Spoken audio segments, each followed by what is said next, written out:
Marsono Wanito, budidaya jamur tiram, GSP.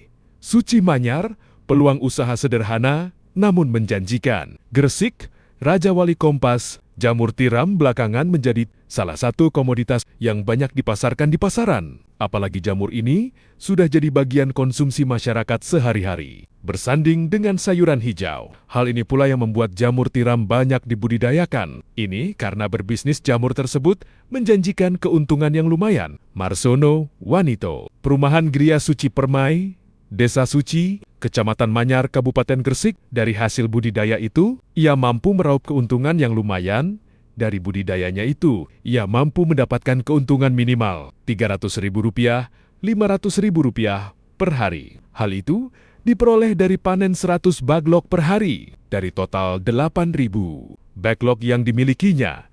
Jadi, panennya setiap hari secara bergantian dari setiap baglok yang kita miliki, ungkapnya kepada Eko Nurhadianto, petugas dari Komite Nasional Pemanfaatan dan Pelestarian Lingkungan Hidup Komnas PPLH, Kabupaten Gresik, Selasa 3 Februari tahun 2026.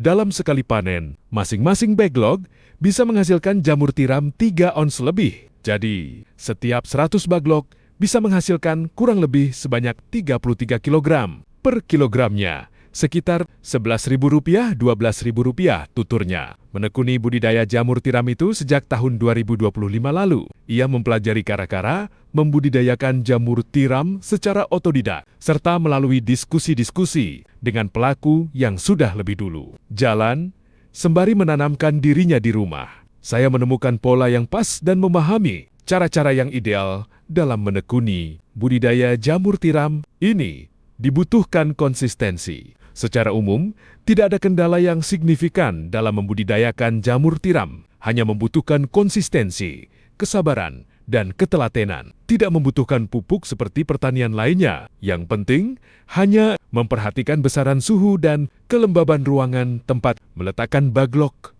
jamur tiram. Itu dikatakannya suhu dan kelembaban yang dibutuhkan agar pertumbuhan jamur tiram itu baik, yakni di bawah 18-26 derajat Celcius, dan kelembapan 80%. Untuk mengukur ini, sudah ada alat khusus untuk mengukurnya, yang bisa dibeli melalui toko-toko online. Terangnya, apabila suhu masih kurang dingin, terutama ketika musim kemarau, maka kita harus rutin menyiram backlognya terang. Kemudian, 35. Untuk penempatan baglok itu bisa ditata di rak-rak di dalam ruangan tersebut. Rak-rak itu bisa dibuat dari bahan kayu bekas bangunan atau dari besi galvalum.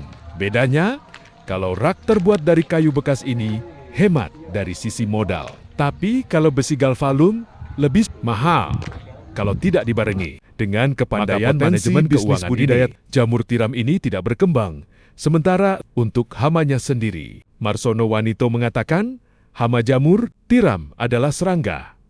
Kalau jaring paranet itu masih bisa masuk, maka kita harus rajin membersihkan setiap pagi hari, tuturnya. Redaksi Eko NH